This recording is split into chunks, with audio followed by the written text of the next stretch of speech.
ప్రజలు మార్పు కోరుకుంటేనే అధికారంలోకి వస్తామని మాత్రమే బీఆర్ఎస్ నేత కేసీఆర్ బలంగా నమ్ముతున్నట్లుంది. అందుకే దాదాపు 17 నెలల నుంచి ఆయన ఫామ్ హౌస్కే పరిమితమయ్యారు. జనంలోకి పెద్దగా వచ్చేందుకు ఆయన ఇష్టపడటం లేదు. ఇందుకు కారణాలు కూడా లేకపోలేదు. 2024లో జరిగిన పార్లమెంటు ఎన్నికల్లో ఎంతగా తిరిగినా, ఎన్ని ఆరోపణలు చేసినా ప్రజలు తనను విశ్వసించలేదనే భావనతో కేసీఆర్ ఉన్నారనిపిస్తుంది. అందుకే పార్లమెంటు ఎన్నికల్లో ఒక్క సీటును కూడా గెలుచుకోలేకపోయామని భావించిన కేసీఆర్ జనంలోకి రావటం తొందరపడినట్లే అవుతుందని ఫిక్స్ అయిపోతున్నట్లు కనిపిస్తుంది. అందుకే ఆయన ఫామ్ హౌస్ ను వదిలి బయటకు రావటం లేదు. ఏదైనా పని ఉంటే నేతలను మాత్రమే తన వద్దకు రప్పించుకుంటున్నారు. కానీ ఆయన కనీసం హైదరాబాద్ కూడా రావటం లేదు. ఏదైనా మెడికల్ చెకప్లకు మాత్రమే అప్పుడప్పుడు హైదరాబాద్ కు వచ్చి వెళ్తున్నారు తప్పించి ఫామ్ హౌస్లో ఉంటూ వ్యవసాయ పనుల్లోనే నిమగ్నమయ్యారు. అందులోనే ఆనందాన్ని వెతుక్కుంటున్నారు. కేసీఆర్ ముఖ్యమంత్రిగా ఉన్న సమయంలోనూ వీలు చిక్కినప్పుడల్లా ఫామ్ హౌస్కు వెళ్లి గడిపి వచ్చేవారు.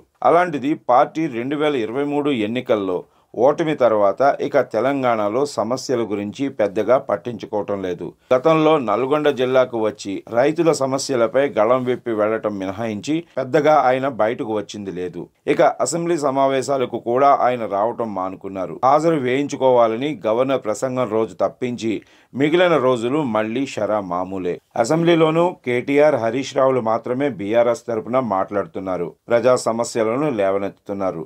కేసీఆర్ మాత్రం ప్రజలు తన విలువ తెలుసుకోవాలని భావిస్తున్నట్లుంది. తాను ఉన్నప్పుడు ఎన్ని సంక్షేమ పథకాలు అమలు చేసింది ప్రజలు గుర్తుకు తెచ్చుకుని మరీ వారి మనసుల్లో మార్పు రావాలని మనం ఎంతగా విమర్శలు చేసినా అవి గాలికి పోతాయి తప్పించి ప్రజలు పట్టించుకోరని కేసీఆర్ గట్టిగా విశ్వసిస్తున్నారు.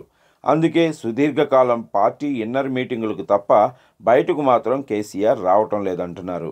కాంగ్రెస్ పార్టీ చేస్తున్న తప్పులే తనకు మళ్లీ అధికారాన్ని తెచ్చిపెడతాయని కేసీఆర్ భావిస్తున్నారు.